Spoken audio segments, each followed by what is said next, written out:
Tanaman buah maupun tanaman hias dapat diperbanyak secara generatif dan vegetatif.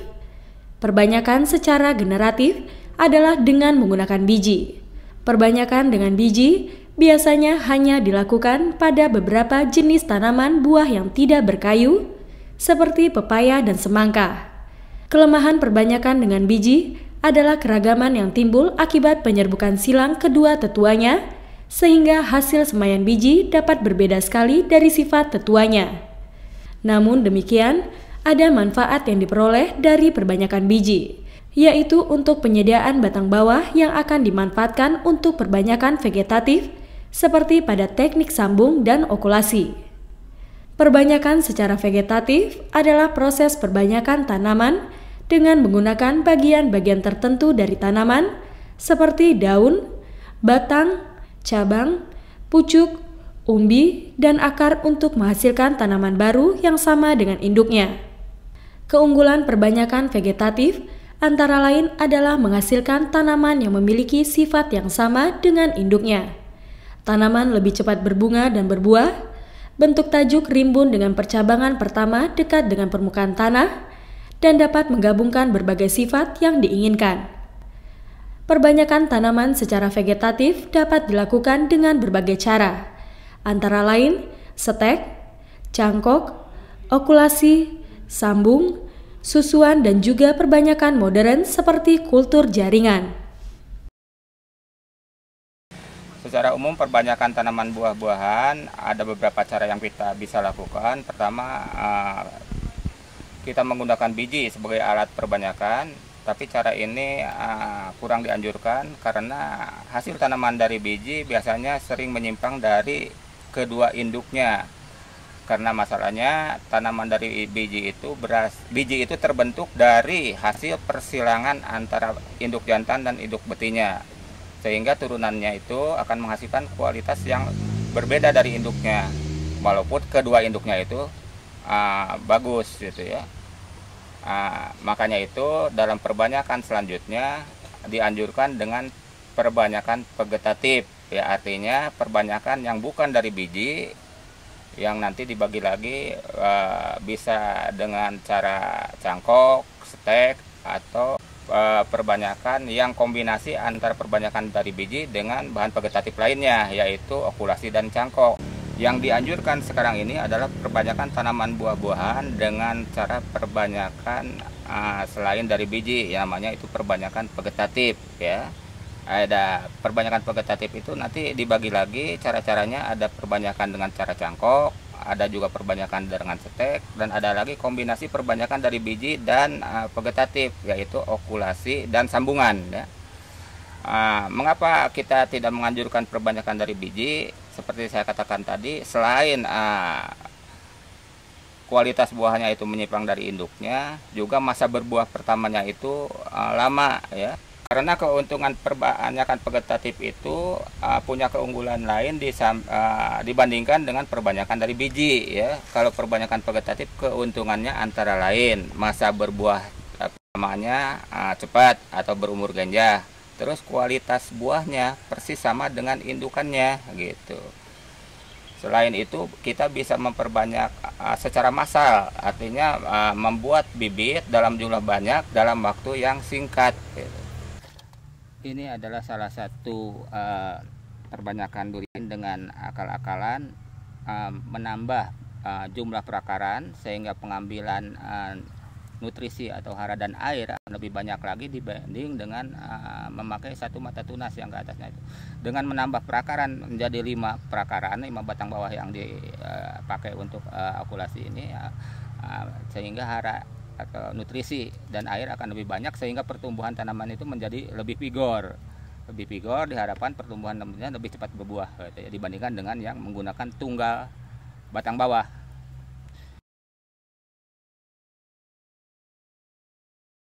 Cangkok merupakan salah satu teknik perbanyakan secara vegetatif yang cukup populer di kalangan pecinta tanaman. Biasanya, pecinta tanaman buah atau tanaman hias yang ingin memperbanyak tanamannya tetapi tidak mempunyai batang bawah, maka akan melakukan dengan teknik cangkok. yaitu menumbuhkan akar pada cabang tanaman induk yang dicangkok tersebut. Bibit baru yang diperoleh dari teknik ini akan memiliki sifat yang sama dengan tanaman induknya, baik penampilan, mutu, maupun ketahanannya terhadap serangan hama dan penyakit. Tanaman hasil cangkokan akan berbuah lebih cepat. Untuk tanaman hias bunga akan menghasilkan bunga lebih cepat. Dibutuhkan ketelitian, kecermatan, dan kesabaran dalam proses mencangkok agar tidak terjadi kegagalan. Kegagalan ditandai dengan mengeringnya cabang yang dicangkok dan tidak tumbuhnya akar pada cangkokan. Teknik perbanyakan vegetatif yang murni yang udah bisa dikenal oleh masyarakat secara luas adalah teknik perbanyakan tanaman buah-buahan dengan cara cangkok gitu ya. Seperti misalnya di sini adalah tanaman jambu air.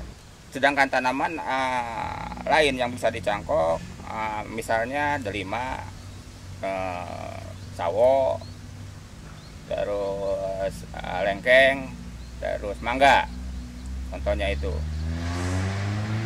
Dan kelebihan daripada cangkok ini adalah tidak menggunakan batang bawah gitu ya, sehingga hasilnya itu persis sama dengan induknya gitu ya. Cuman ada kelemahannya juga, karena cangkok itu tidak ada akar tunggangnya gitu. Jadi perakarannya itu kebanyakan akar lateral gitu ya, akar ke samping. Antara lain adalah pisau untuk mengerat, bisa cutter, bisa pisau okulasi, gergaji untuk memotong cangkokan, terus rapia untuk pengikat, hormon tumbuh untuk merangsang pertumbuhan akar gitu ya. Peralatan yang dipakai untuk mencangkok, yang digunakan untuk mencangkok antara lain adalah ini adalah polybag ukuran kecil. Ukurannya lebar 10 cm, tinggi 12 cm. Ini dipakai untuk media pembungkus cangkokan nantinya itu. Kemudian tali rapia untuk mengikat media cangkokan. Cutter untuk membersihkan bidang sayatan daripada cabang cangkokan. Terus gunting stek atau gergaji untuk memotong cangkokan yang udah berakar. Ini adalah hormon pembantu untuk penumbuhan akar berupa pasta. Biasanya kandungannya itu di dalamnya ada senyawa auksin ini. Dan ini adalah polybag ukuran 10x15 untuk perawatan cangkokan setelah dipotong dari indukannya. Perbanyakan selanjutnya kita akan mengarah ke perbanyakan tanaman buah-buahan dengan media cangkok. Di sini kita siapkan untuk medianya dulu. Jadi medianya terdiri dari campuran. Ini pupuk kandang, ini tanah ya. Pupuk kandang kira-kira berbanding tanah itu 1 berbanding 1 sampai 2 bagian. Jadinya 1 bagian pupuk kandang, 1 bagian sampai 2 bagian tanah. Kemudian ini dicampurkan seram rata. Kemudian dimasukkan ke dalam polybag ukuran 10x12 cm. Padatkan aja. Kemudian bagian atasnya diikat pakai tali rapia. Ini penyiapan media itu yang paling praktis gitu ya. Biasanya penyiapan media itu langsung di pohon, ini langsung dipersiapkan sebelum cangkokan itu mulai. Jadi efisiensi lebih efisien pengguna. Kita mulai pemilihan cabang mana yang akan kita cangkok gitu ya. Kita pilih cabang dari pohon induk lengkeng ini yang pertumbuhannya agak condong ke atas, agar nanti pembagian nutrisi hasil fotosintesis dari daun ke bawah itu menyebar di tempat keratan. Pertama kita kerat secara melingkar.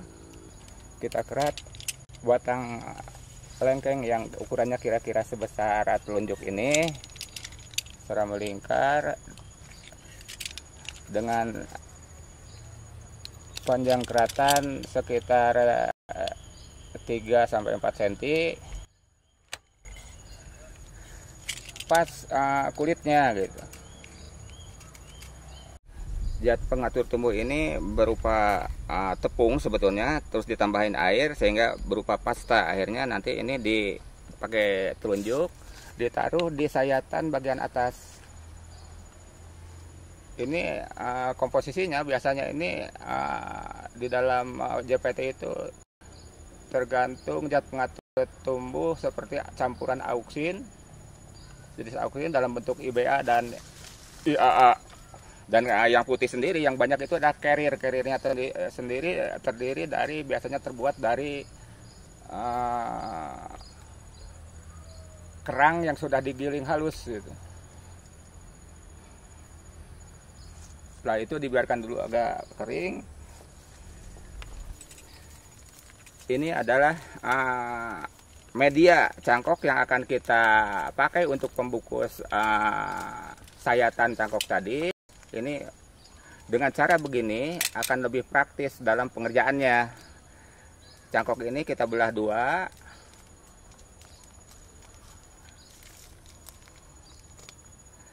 Kemudian kita tempelkan ke bidang sayatan cangkokan yang disayat tadi. Supaya tetap melekat di bidang sayatan cangkokan ini diikat pakai tali rapia. Nah, pencangkokan ini sebaiknya dilakukan pada musim hujan supaya tidak kekeringan ya. Karena kalau cangkokan itu justru air itu penting supaya media itu tetap basah, tetap lembab gitu. Setelah diperiksa, ternyata akar yang cangkokan ini udah menonjol perakarnya di permukaan, di sel laba-laba ada di permukaan.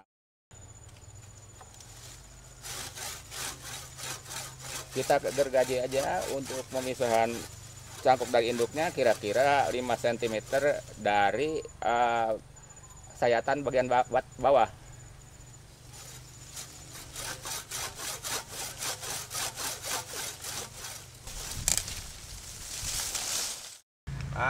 Cangkokan yang udah berhasil dan dipotong tadi, selanjutnya kita lakukan perawatan lanjutan, yaitu dengan pemindahan cangkokan ini ke dalam polybag. Sebelum dipindahkan, cangkokan berakar yang berakar tadi dibuang dulu polybag, bungkusannya, bungkus cangkokannya. Kita lihat dulu perakarannya.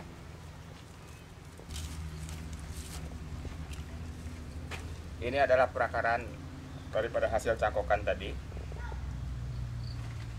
Kemudian kita cabang-cabang yang ke atasnya sebelum dipindahkan ke polybag kita rapihkan, kita buang sebagian dengan gunting stek.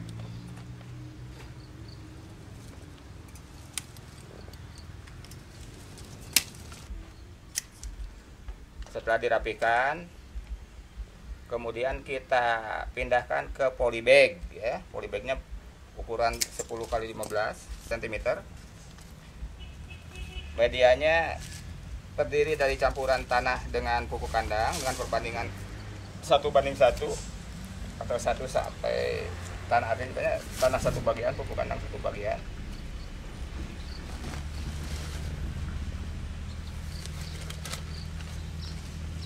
Kira-kira permukaan atas cangkokan itu harus terbenam dengan tanah kira-kira 2 cm di bagian atas cangkokan. Tanahnya memenuhi polybag ini dengan sedikit ditekan-tekan supaya agak padat, supaya cangkokan ini tidak rebah kalau tiup angin. Sampai penuh aja polybagnya. Setelah cangkokan ini dipindahkan ke polybag, kita taruh di bawah pohon yang penyinarannya kira-kira sekitar 40-50% gitu ya. Kemudian setelah dipindah ke polybag, cangkokan itu kita taruh di bawah pohon yang penyinarannya tidak terlalu kuat, kira-kira penyinaran yang masuk sekitar 40-50% ya. Disiram sampai basah.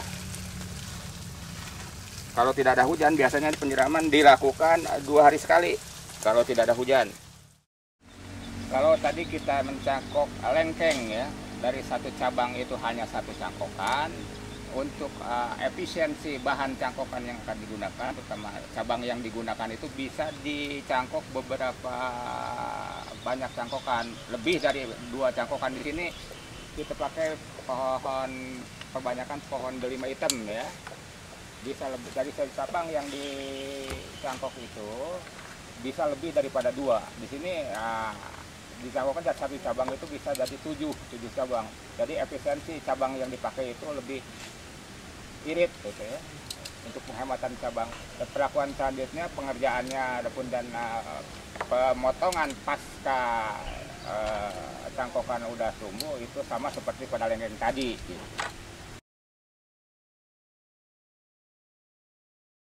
Stek merupakan salah satu teknik perbanyakan tanaman secara vegetatif yang dapat dilakukan menggunakan organ akar, batang, maupun daun tanaman. Perbanyakan dengan teknik stek bertujuan untuk menghasilkan akar atau tunas baru pada tanaman yang disetek dari pohon induk. Ada beberapa keunggulan perbanyakan dengan teknik stek. Antara lain, tanaman baru hasil stek memiliki sifat yang sama seperti tanaman induknya. Bahan tanaman stek yang diperlukan sedikit, namun bisa menghasilkan tanaman yang banyak. Juga proses teknik stek sangat mudah dilakukan. Tanaman yang di stek, salah satu organ tanamannya dipotong dan bisa langsung ditanam pada media tanam. Teknik stek banyak dilakukan untuk memperbanyak tanaman hias maupun tanaman buah seperti anggur, markisa, sukun, jambu air, jambu bol, jeruk nipis, apel, lada, dan vanili. Stek merupakan cara perbanyakan tanaman secara vegetatif dengan menggunakan bagian cabang tanaman yang digunakan sebagai bahan perbanyakan. Di sini tidak semua jenis tanaman bisa diperbanyak secara stek ya. Adapun yang udah bisa diperbanyak secara stek, misalnya jambu bol, jambu biji, jambu air, dan jeruk lemon tea. Bahan dan alat yang digunakan untuk perbanyakan stek itu adalah media berupa kokopit ya, atau sabut kelapa, zat pengatur tumbuh, pisau cutter, dan sungkup plastik transparan yang digunakan untuk menyungkup stek tanaman sehingga bagian stek di sekitar stek kelembabannya menjadi tinggi. Sekarang kita coba untuk pengambilan bahan perbanyakan dengan metode stek ya. Kita ambil dari stek jambu air ya. Dalam pertumbuhannya cabang jambu air itu ada beberapa stadia gitu. Ini stadia yang lebih lanjut berwarna coklat, ada berwarna hijau, dan ini berwarna hijau muda gitu ya. Yang ke situ. Jadi yang bagus untuk stek itu yang tidak terlalu tua, ini terlalu tua, ini jelek. Jadi yang bagus itu yang sedang-sedang aja, yang ini, yang kesininya terlalu muda. Kita ambil kira-kira panjangnya sekitar 10 sampai 12 cm, 12,5 cm. Kita potong.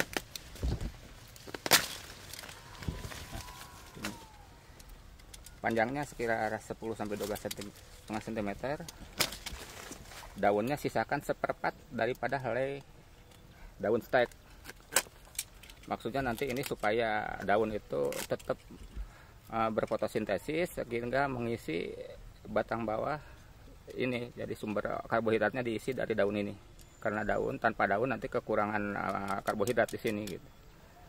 Ini nanti bisa langsung diperbanyak dengan cara stek tanpa menggunakan batang bawah tentunya gitu ya. Entres ini diambil dari cabang pohon induk jambu air yang udah diketahui produksinya, keunggulannya udah diketahui. Ya, ini kebetulan ini dari jambu air jenis cincalo hijau gitu ya. Jadi entres yang stek yang diambil itu adalah tidak terlalu tua dan tidak terlalu muda gitu. Perbanyakan selanjutnya tanaman buah-buahan itu dengan metode stek. Ya, di sini digunakan media yang bebas patogen. Saya pilih di sini adalah kokopit ya. Untuk menghilangkan tanin yang menghambat perakaran, ini adalah kokopit nih.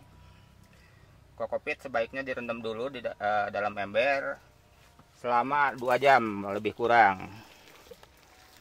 Ini untuk menghilangkan tanin yang terdapat di dalam kokopit. Tanin itu bisa menghambat pembentukan akar daripada stek nantinya itu. Setelah direndam 2-3 jam, airnya dibuang. Dan kokopitnya bisa langsung dimasukin polybag untuk dijadikan media tumbuh daripada stek.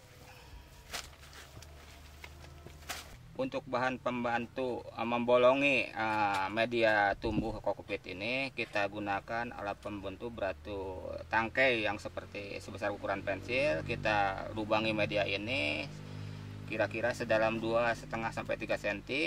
Setelah ini dibolongi, baru stek ini dimasukkan sedalam 2,5-3 cm ke dalam media. Dalam perbanyakan stek, kita perlu menggunakan zat pengatur tumbuh, gunanya untuk merangsang pembentukan akar supaya stek cepat tumbuh. Gitu. Di sini saya gunakan zat pengatur tumbuh berupa tepung. Ya, tepung ini dalam pemberiannya harus diencerkan dulu dengan pemberian 1 bagian air ke tepung ini, tepung JPT ini. Setelah JPT-nya ini tadi yang berbentuk tepung ditambah air sehingga berbentuk pasta, kemudian stek jambu air untuk diperbanyak, bagian pangkalnya kita celupkan ke JPT tadi, kemudian ditiriskan. Tunggu sekitar 10 menit baru kita semaikan di dalam media kokopit tadi. Setelah semaian stek disemaikan, baru disiram sampai basah.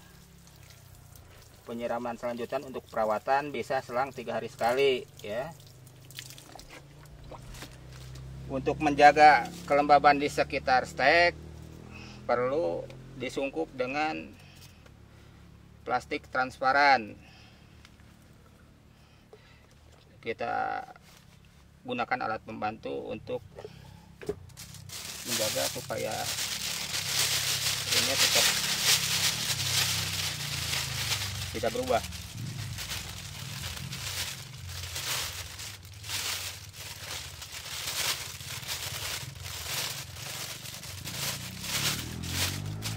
Biasanya ini setelah berumur 1 bulan sampai 1,5 bulan akan keluar akar dari stek tadi. Ini adalah stek yang telah berumur 20 hari setelah disemaikan. Di sini di pangkal batang udah terjadi pembekakan kalus yang nantinya setelah 1 sampai 1,5 bulan keluar akar dari pinggir-pinggir sayatan ini. Gitu. Ini udah mulai pembentukan kalus. Perbanyakan tanaman buah-buahan selanjutnya adalah dengan teknik okulasi. Teknik okulasi ini adalah merupakan gabungan dari perbanyakan generatif dan vegetatif. Jadi disebut demikian karena menggunakan dua bahan, yaitu dari biji sebagai batang bawah dan juga dari stek. Ya. Nah, kedua bahan itu digabungkan menjadi satu, sehingga okulasi ini dinamakan juga sebagai kombinasi perbanyakan generatif dan vegetatif, gitu ya. Sebagai contoh bisa dilakukan dengan cara itu adalah tanaman durian, jambu air juga bisa, jambu biji, nangka, dan tanaman yang lainnya, gitu ya. Alat-alat yang bisa digunakan untuk okulasi itu sangat sederhana sekali, adalah pisau okulasi, bisa juga dengan cutter, bisa juga dengan pisau silet, ya. Terus pita plastik transparan untuk pengikat. Perbanyakan vegetatif dengan cara okulasi ini sebenarnya bukan merupakan vegetatif murni, karena menggunakan batang bawah yang berasal dari biji dan juga menggunakan bagian vegetatif tanaman lain yang kita kenal. Jadi merupakan kombinasi antara generatif dan vegetatif, ya. Ini merupakan batang bawah yang semaian asal biji, ya. Dan kan ini ada ke atasnya adalah bagian tanaman yang lain yang sejenis yang sudah diketahui kualitasnya. Sebagai contoh, ini adalah menggunakan batang bawah semaian dari biji durian, sedangkan bagian atasnya adalah dipakai durian jenis matahari yang sudah diketahui keunggulannya, ya. Ini tandanya ini bekas sayatan daripada tempelan mata okulasi di sini. Ini adalah 3 entres atau cabang pucuk yang akan diperbanyak secara vegetatif dengan metode okulasi dan sambung pucuk. Kalau mata ini bisa dipakai untuk okulasi, ya. Tapi walaupun demikian, selain diokulasi, seluruh mata yang terdapat di pucuk ini bisa dipakai untuk perbanyakan dengan sabuk pucuk pada tanaman durian, ya. Panjangnya antara 5-7 cm, ya.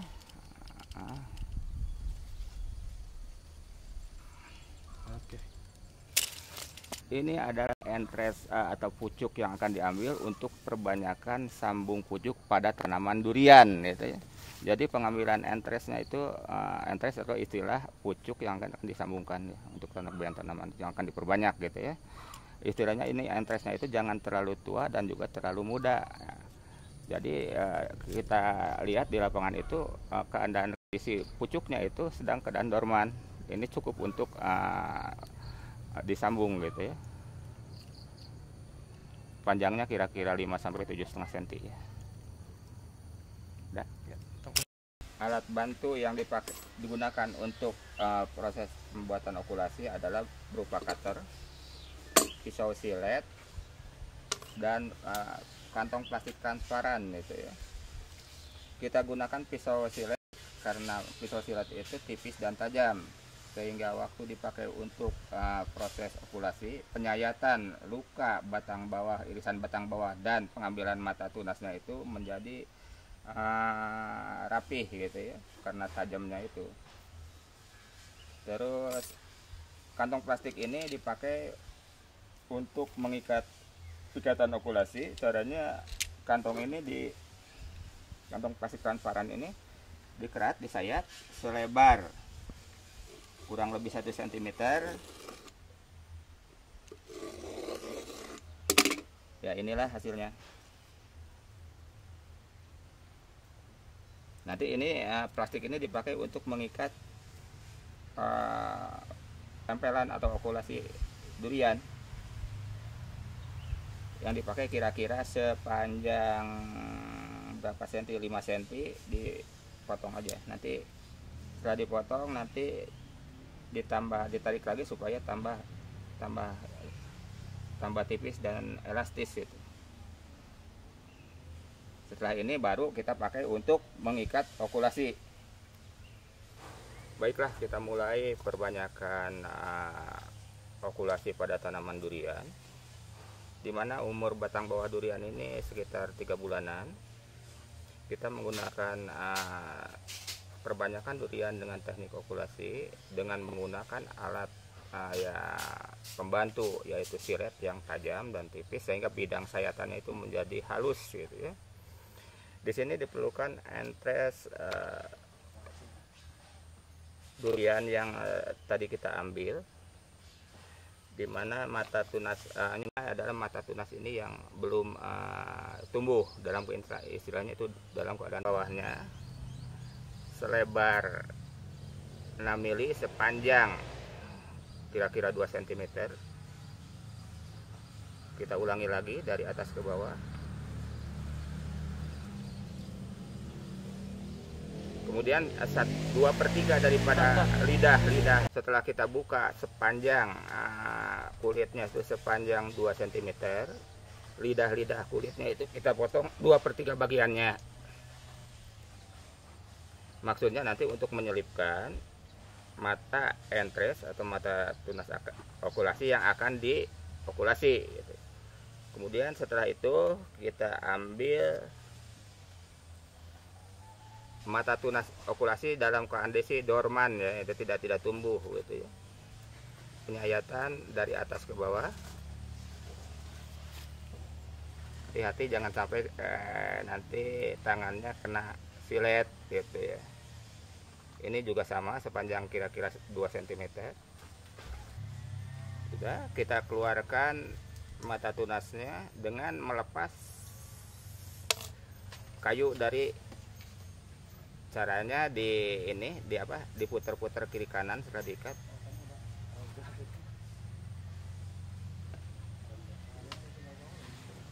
Jadi ini, jadi tanpa kayunya, kemudian kita selipkan ke irisan batang bawah yang sudah kita iris tadi ya. Kita masukkan tunas, mata tunas batang atas yang sudah kita kerat tadi, yang batang bawahnya, yang kayu sudah terbuang, ke irisan batang bawah. Kita masukkan mata tunas yang udah dikeluarkan kayunya ke sayatan batang bawah tadi ya. Setelah itu kita ikat dengan pita plastik transparan ya. Pengikatan mulai dari bawah ke atas, maksudnya itu supaya air hujan tidak masuk. Ini pengikatan ini justru dengan perasaan, nggak boleh terlalu keras, nggak boleh terlalu lemah gitu. Untuk mengurangi penguapan, mata tunas pada entres ditutup saja, tidak menjadi masalah gitu ya. Karena kalau terbuka mata tunasnya kadang-kadang bisa kering. Kemudian setelah ikatan terakhir disisipkan bagian atasnya. Talinya disisipkan untuk supaya kencang. Potong. Kemudian batang bawah hasil okulasi ini disimpan di tempat yang tidak terlalu panas dan penyinaran sekitar 50% ya. Kapan ikatan okulasi ini dibuka ya? Biasanya dibuka setelah umur 3 minggu. Ikatan okulasi ini baru bisa dibuka setelah okulasi itu berumur 3 minggu ya, setelah okulasi. Caranya pitanya dikerat bagian atasnya, kemudian dibuka pelan-pelan ke bawah. Dari hasil pembukaan itu tentunya ada yang hidup dan yang mati, yang gagal dalam proses okulasinya itu ya. Kalau yang hidup ditandai dengan masih segernya mata tunas yang yang diokulasikan, yang ditempelkan. Kalau ragu-ragu, dikerat aja bagian atasnya sedikit dengan ujung ini, dengan ujung silet. Nanti akan ada tanda-tanda masih hijau, masih segar. Tuh. Kalau udah berhasil okulasinya, matanya masih hijau, untuk merangsang pertumbuhan mata tunas yang diokulasikan, kita potong bagian atasnya. Bagian tunas atasnya, sehingga dengan dipotong bagian atasnya pertumbuhan ke atas dihambat, maka terjadilah pemusatan pertumbuhan bagian samping mata tunas ya. Nanti setelah 2 minggu kemudian setelah dibuka, maka kelihatan mata tunasnya mulai tumbuh. Ini prosesnya 5 minggu setelah okulasi atau 3 minggu setelah okulasi dibuka.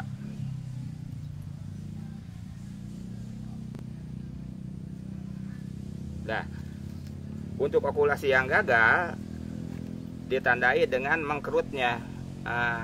Ini mata tempelan yang ditempelkan itu tidak seger gitu, jadi mengkerut aja, kering, atau bisa juga kehitaman. Ini bentuknya.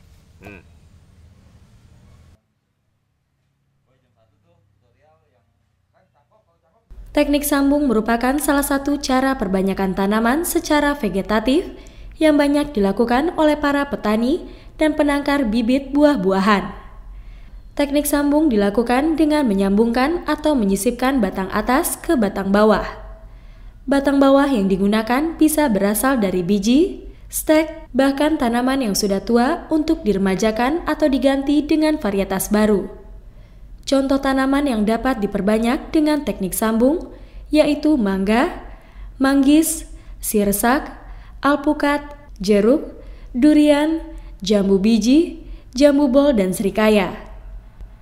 Teknik sambung mempunyai tujuan untuk menggabungkan dua sifat unggul dari dua varietas yang berbeda, sehingga nantinya tanaman yang dihasilkan dari teknik sambung menjadi tanaman baru dengan keunggulan dari masing-masing tanaman induk.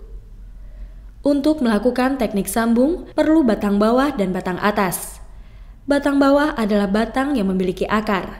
Sementara batang atas berupa potongan batang atau ranting yang diambil dari pohon induk. Ada dua jenis teknik sambung yang biasa dilakukan oleh penangkar bibit tanaman, yaitu sambung sisi dan sambung sisip.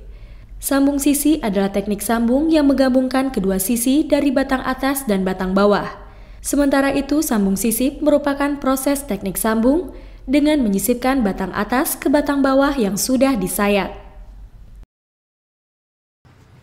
Ini adalah bibit yang merupakan gabungan dari perbanyakan generatif dan vegetatif, ya. Disebut gabungan karena menggunakan batang bawah alpukat dari biji, ya, dan juga batang atasnya merupakan alpukat yang berkualitas unggul, ya, yang udah diketahui keunggulannya. Ini bibit alpukat ini udah berumur 5 bulan setelah sambung, dan ini kelihatan bekas luka, sembuhan luka dengan metode sambung sisi, ya. Udah kelihatan satu baris. Sedangkan yang ini adalah bibit alpukat hasil sambungan dengan cara sambung sisip, ya. Kelihatan di sini bekas lukanya berbentuk huruf P. Tanaman yang bisa disambung pucuk antara lain alpukat, ini contohnya yang dua ini, terus jambu air, jambu biji, jambu bol, durian, manggis, lengkeng, dan lain-lain, ya. Sedangkan alat yang digunakan untuk sambung pucuk adalah pisau silet, ya, terus kantong plastik transparan untuk bahan sungkup, dan pita plastik transparan untuk pengikat sambungan. Ini adalah pohon induk alpukat mentega yang akan diperbanyak secara sambung pucuk, ya, akan jadi pengambilan entresnya atau pucuknya terpaksa karena tinggi itu harus naik gitu.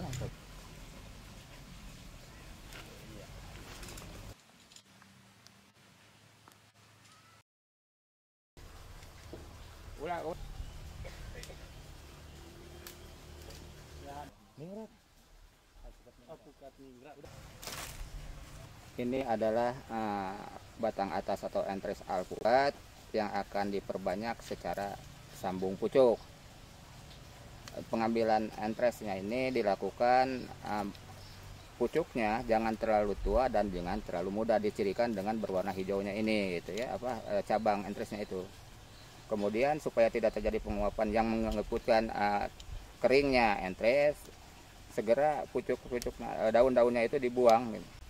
Buang, kira-kira panjang pucuknya sekitar 5-7,5 cm. Pucuk yang baik adalah pucuk yang keadaan kondisi pucuknya tidak sedang tumbuh, istilahnya itu dorman, gitu ya. Nah, ini nanti akan diperbanyak dengan teknik sambung pucuk. Pada ketinggian sekitar 20 cm, batang atasnya dipotong, batang bawah, daun batang bawah juga bisa dibuang. Tapi nanti kita menggunakan sungkup yang lebih kecil lebarnya, sekitar yang tadi kita pakai sungkup yang plastik transparan lebarnya 10 cm, kita sekarang pakai yang lebarnya 5 cm. Maksudnya lebih praktis, tidak diikat bawahnya sehingga lebih cepat pengerjaannya, gitu. Proses pengerjaannya sama seperti tadi, yaitu dibelah dua sama lebar, gitu.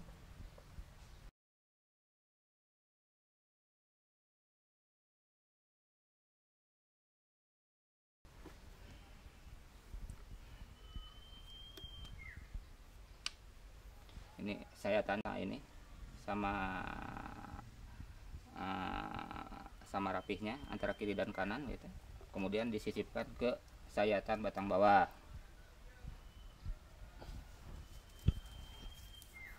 Setelah itu diikat sama seperti tadi, ikatannya dari bawah ke atas, tapi pegang atasnya supaya tidak keluar, tidak loncat sambungannya.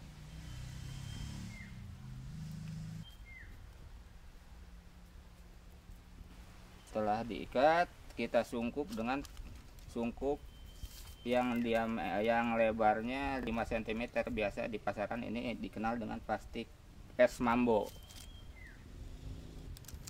Karena kecil, ini dari press, dari bawahnya itu tidak perlu diikat, karena walaupun tertiup angin, sungkup tidak akan terbang, gitu.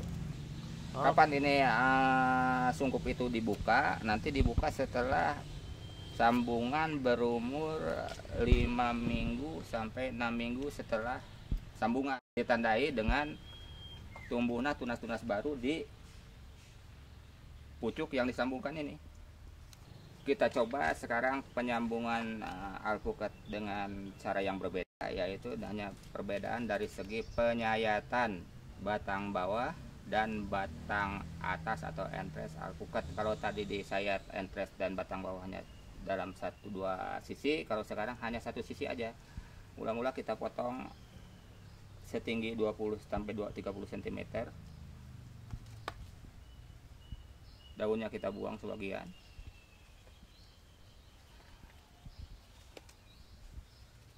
Kita ya sekarang mulai disayat pada satu sisi gitu ya. Sama seperti penyayatan batang bawah, batang atas juga disayat pada satu belah sisinya. Ini batang bawah. Setelah disayat, kita sambungkan ke batang bawah, kemudian diikat. Pengikatan mulai dari bawah ke atas.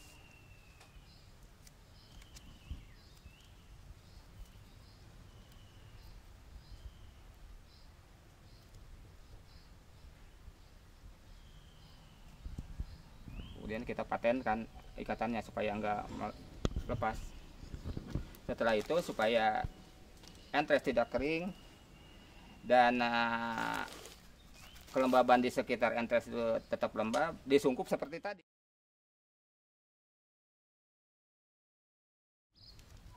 Ini kalau kita menggunakan sungkup yang diameternya 5 cm, di bawahnya nggak perlu diikat, jadi tidak khawatir terbang terbawa angin gitu.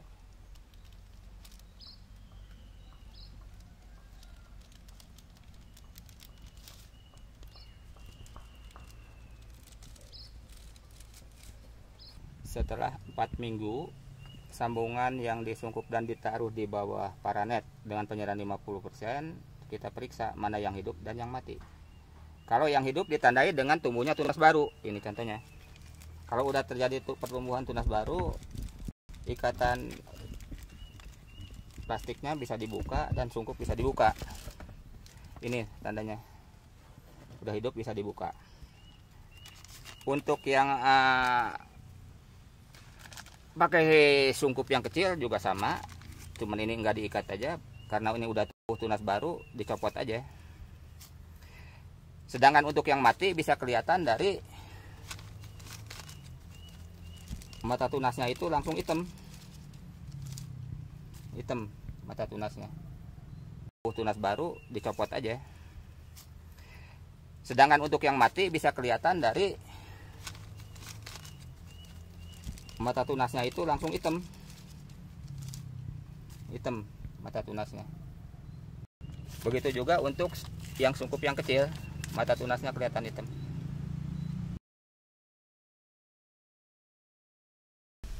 Penyusuan merupakan cara penyambungan di mana batang bawah dan batang atas masing-masing tanaman masih berhubungan dengan perakarannya. Keuntungan dari teknik penyusuan ini adalah tingkat keberhasilannya yang tinggi, tetapi pengerjaannya agak merepotkan karena batang bawah harus selalu didekatkan kepada cabang pohon induk yang kebanyakan berbatang tinggi. Penyusuan hanya dianjurkan terutama untuk perbanyakan tanaman yang sulit dengan cara sambungan dan okulasi, misalnya pada tanaman lengkeng, duku, dan nangka. Cara perbanyakan susuan adalah cara perbanyakan yang paling mudah dilakukan, walaupun yang mengerjakannya adalah orang awam. Mengapa demikian? Karena dengan cara penyusuan ini, batang bawah dan batang atasnya masih mempunyai akar, sehingga keberhasilannya relatif tinggi. Alat yang digunakan dalam perbanyakan dengan cara susuan ini adalah berupa pisau okulasi, bisa digunakan cutter di sini, dan pita plastik untuk mengikat susuan. Perbanyakan selanjutnya adalah dengan cara perbanyakan, saya ambil durian gitu ya, perbanyakan dengan cara penyusuan atau approach grafting. Disebut penyusuan karena batang bawah dan indukannya masih punya akar kedua-duanya gitu ya. Caranya syaratnya adalah batang bawah harus ukuran besar batang bawah itu sama dengan cabang yang akan disusukan gitu. Karena ini adalah proses yang paling banyak keberhasilannya, yang walaupun yang belajar ini bisa hidup gitu. Caranya batang bawah dan batang atas disayat pada sebelah sisinya dengan ukuran sayatan sekitar 3-4 cm. Kemudian hasil sayatan itu keduanya digandengkan atau disambungkan gitu. Caranya dengan mengikat dengan pita plastik, biasa pengikatan. Disebut penyusuan atau penggandengan. Kedua-duanya masih punya akar. Jadi keberhasilannya tinggi, ini bisa sampai 100% gitu. Untuk menyatukan itu setelah disayat kedua sisinya antara batang bawah dan batang atas diikat dengan plastik.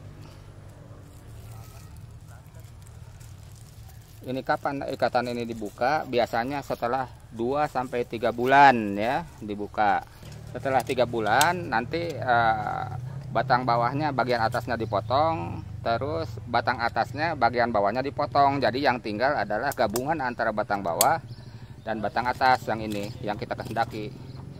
Setelah 3 bulan ini bisa dipotong atasnya, batang bawah bagian atas, terus batang atas bagian bawah. Jadi yang tinggal adalah batang bawah dan batang atas. Hal-hal penting yang perlu diperhatikan dalam perbanyakan tanaman buah-buahan yaitu yang pertama adalah pengambilan bahan tanaman untuk batang atas. Antara lain kualitas tanaman sudah diketahui, produksi dan keunggulannya. Yang kedua, tanaman induk yang diambil untuk bahan perbanyakan harus dalam kondisi sehat, begitu juga untuk batang bawahnya. Yang ketiga, kondisi lingkungan disesuaikan dengan cara perbanyakan. Ya, misalnya tanaman hasil perbanyakan sambungan dan setek harus ditempatkan di naungan yang teduh dengan penyinaran sekitar 50%. Ya. Yang keempat, jaga bibit yang diperbanyak jangan sampai kekeringan. Jadi penyiraman perlu diperhatikan dalam hal ini.